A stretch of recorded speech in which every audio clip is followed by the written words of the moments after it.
Pramuka atau Prajamuda Karana adalah gerakan kepanduan yang populer di Indonesia, bahkan dunia. Di Indonesia, gerakan Pramuka secara resmi mulai diperkenalkan kepada seluruh rakyat Indonesia pada 14 Agustus 1961. Awal terbentuknya Pramuka di Indonesia ditandai dengan berdirinya organisasi milik Belanda bernama National Pathfinders Organization atau NPO di Bandung pada 1912. 4 tahun setelahnya, Mangkunegaran VII juga membentuk organisasi kepanduan pertama yang bernama Javanese Pathfinder Organization atau JPO. Lahirnya JPO menjadi pemicu munculnya gerakan nasional lain yang sejenis, Young Java Pathfinders dan National Pathfinders. Melihat situasi ini, Belanda pun mulai melarang keberadaan organisasi kepanduan di luar kepemilikan mereka. Seiring berjalannya waktu, antara tahun 1928 sampai 1935, gerakan kepanduan Indonesia semakin marak seperti Pandu Indonesia, Pathfinders Organization Pasundan, Pandu Kesultanan, dan Kepanduan Rakyat Indonesia. Guna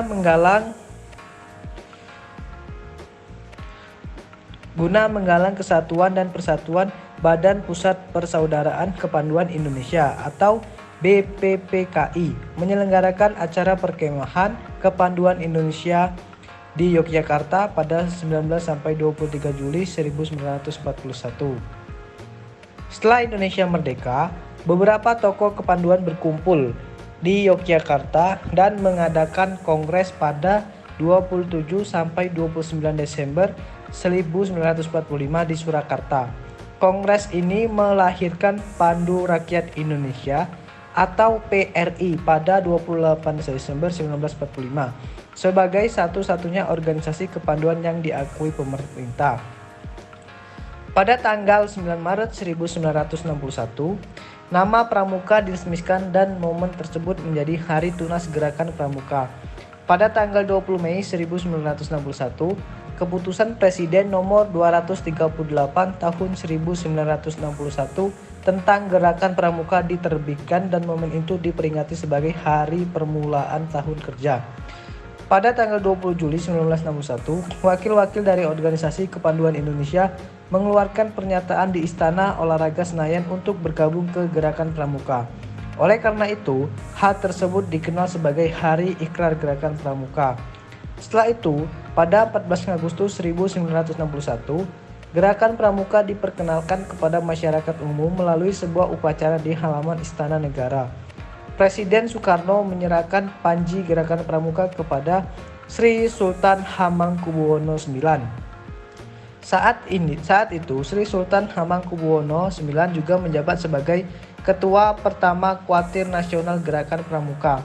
Selanjutnya, Sri Sultan Hamengkubuwono IX meneruskan panji tersebut kepada barisan Difail yang terdiri dari para pramuka di Jakarta dan mereka membawanya mengelilingi kota.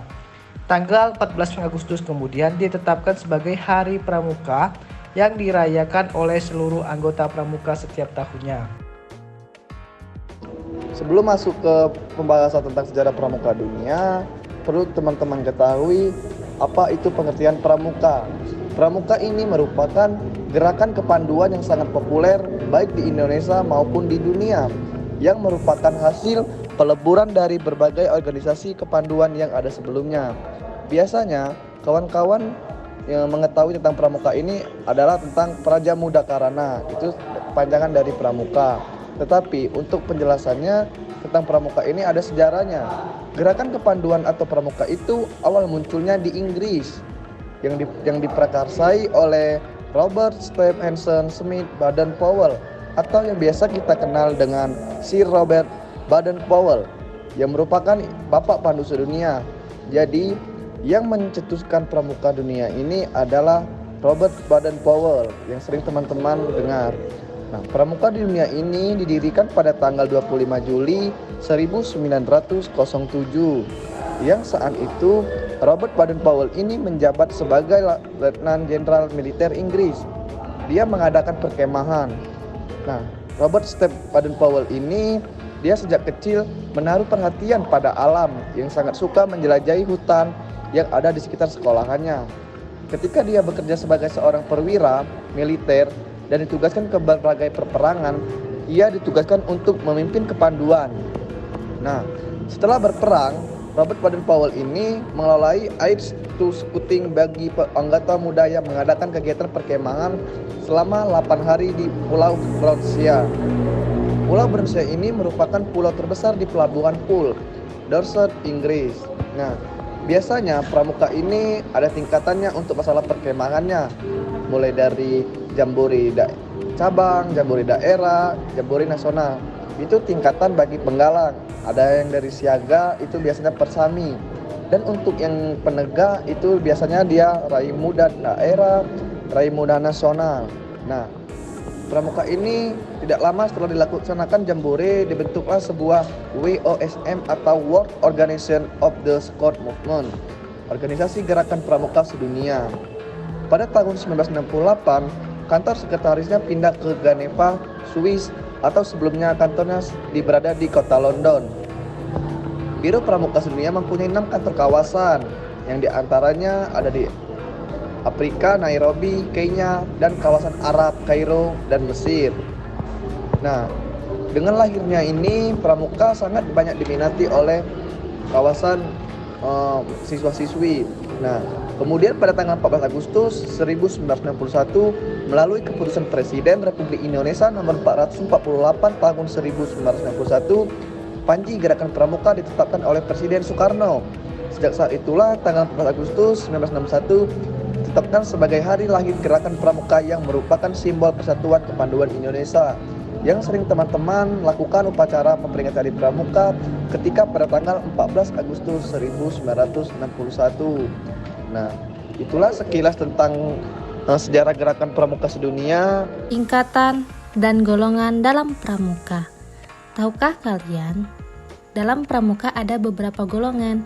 Jadi, gerakan pramuka merupakan sebuah pola pembinaan yang berjenjang, di mana dalam gerakan pramuka itu ternyata ada beberapa tingkatan yang dipisahkan berdasarkan usia. Nah, kakak-kakak mesti tahu nih, 4 penggolongan dan tingkatan dalam gerakan pramuka yang diatur dalam AD dan ART, gerakan pramuka. Yang pertama yaitu siaga. Siaga merupakan anggota muda gerakan pramuka yang berusia 7-10 tahun. Pada usia tersebut memiliki sifat yang unik dan pada dasarnya mereka merupakan pribadi begitu aktif. Sikap yang cukup menonjol yaitu keingintahuan yang sangat tinggi, senang berdendang, menari dan bernyanyi, suka meniru, agak manja, senang mengadu dan sangat suka dipuji. Kemudian penggalang. Penggalang merupakan anggota muda gerakan pramuka yang berusia 11-15 tahun. Pada usia tersebut memiliki sifat keingintahuan yang tinggi, semangat yang kuat, sangat aktif dan suka berkelompok. Oleh karena itu, yang menjadi titik terberat dari latihannya terletak pada kegiatan regu yang didasari oleh sistem beregu dan seluruh pelaksanaan kegiatan dari pasukan penggalang. Yang ketiga yaitu penegak. Penegak merupakan anggota muda gerakan pramuka yang berusia 16-20 tahun. Secara umum, usia tersebut masuk pada masa sosial atau disebut juga masa remaja awal, yaitu masa pencarian jati diri. Memiliki semangat yang kuat, suka berdebat, kemauannya yang kuat, agak sulit dicegah kemauannya apabila tidak melalui kesadaran rasional.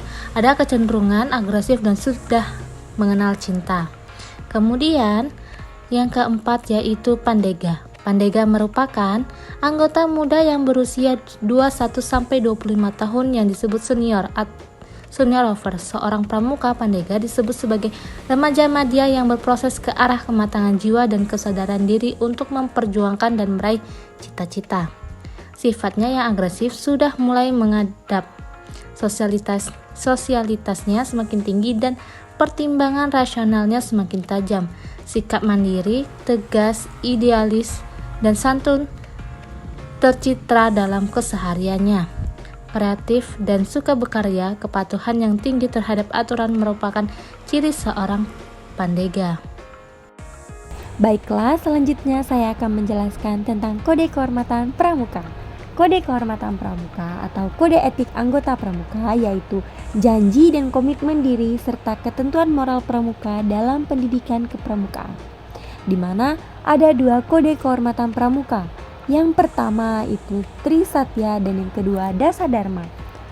Apa itu Satya? Satya adalah janji pramuka untuk memenuhi persyaratan keanggotaannya.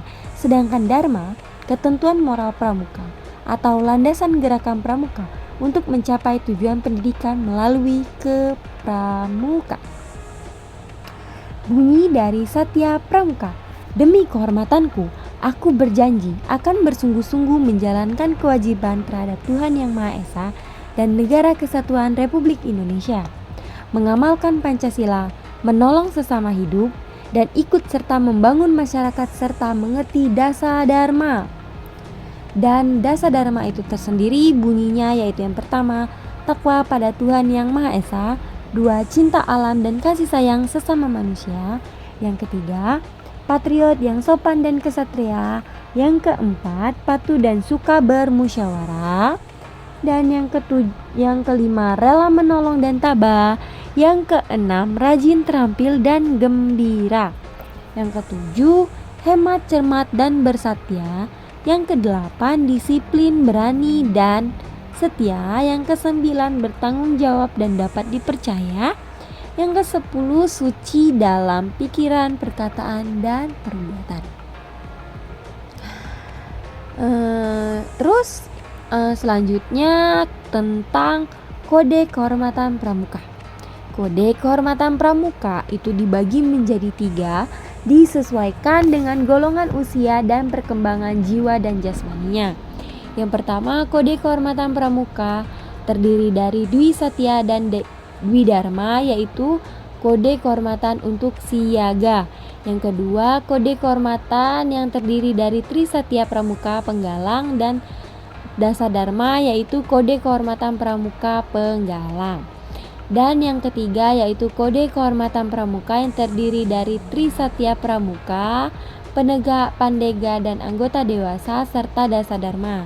Berarti itu kode kehormatan pramuka untuk penegak, pandega, dan anggota dewasa.